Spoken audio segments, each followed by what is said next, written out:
June 6, 1944, the day that changed everything. Operation Overlord, aka D-Day, the biggest amphibious invasion in history.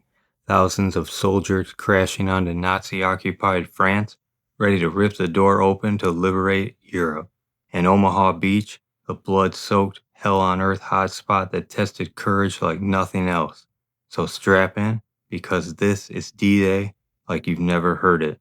Fast, fresh, and packed with the real deal. It's early morning, pitch black, June 6, 1944. Over 156,000 Allied troops, Americans, Brits, Canadians roll out from England across the English Channel. Their target, Normandy's beaches. 5 of them. Utah, Omaha, Gold, Juno, Sword. But Omaha, that's the beast. The toughest nut to crack. Held by the Nazis' elite. Why? Because this beach was a fortress. The Germans built the Atlantic Wall, a massive, terrifying coastal defense stretching thousands of miles. At Omaha, they stacked it with everything they had. Concrete bunkers armed with machine guns and cannons, lurking like stone sharks. Barbed wire and wooden stakes called Czech hedgehogs, designed to stop tanks and landing craft. Dragon's teeth, jagged concrete blocks built to grind tanks to a halt, mine pits and nasty surprises buried under the sand, plus Nazi snipers ready to pick off anyone who made it that far. This was a fortress on a beach designed to kill or stop every single Allied soldier.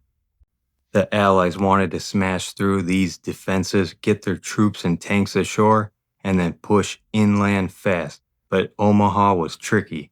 Steep cliffs backed the beach. Strong currents and tides messed with landing timings, and the Germans were ready, waiting behind their steel and concrete monsters. At 6:30 a.m., first wave hits the water. But here's the catch. The initial plan to soften defenses with naval and air bombardment kinda missed the mark. Shells fell short or went inland, barely touching many German bunkers. So the defenders were wide awake and ready. Landing crafts slammed into the beach. As soon as the ramps dropped, American troopers faced a hellish hail of bullets, mortars, and machine gun fire. Rough seas tossed soldiers around.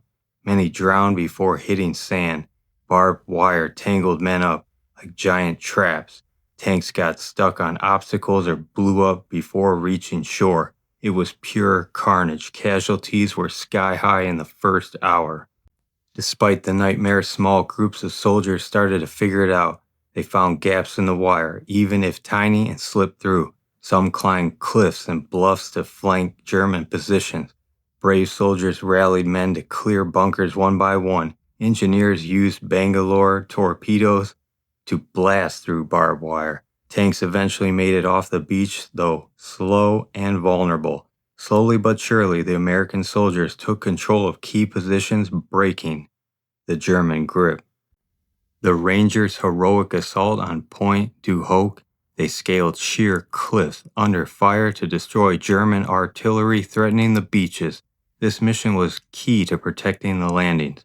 Deception operations, fake armies, dummy tanks, and false radio traffic tricked the Germans into thinking the invasion was happening elsewhere. This confusion diluted the enemy's focus. Higgins boats, these amphibious landing craft, designed specifically to drop soldiers and light vehicles right on the sand. Without them, this whole thing would have been impossible. Also, naval bombardments, while imperfect at Omaha, saved lives on other beaches and kept German reinforcements on edge. By the end of the day, the Allies had established a foothold on Omaha. It was bloody, brutal, and heartbreaking, but it worked. The beaches were secured, and the push inland began. From here, the Allies marched through France, broke the Atlantic Wall, eventually liberated Paris, and marched all the way to Berlin. Omaha Beach wasn't just a battle. It was the key that unlocked Nazi-occupied Europe.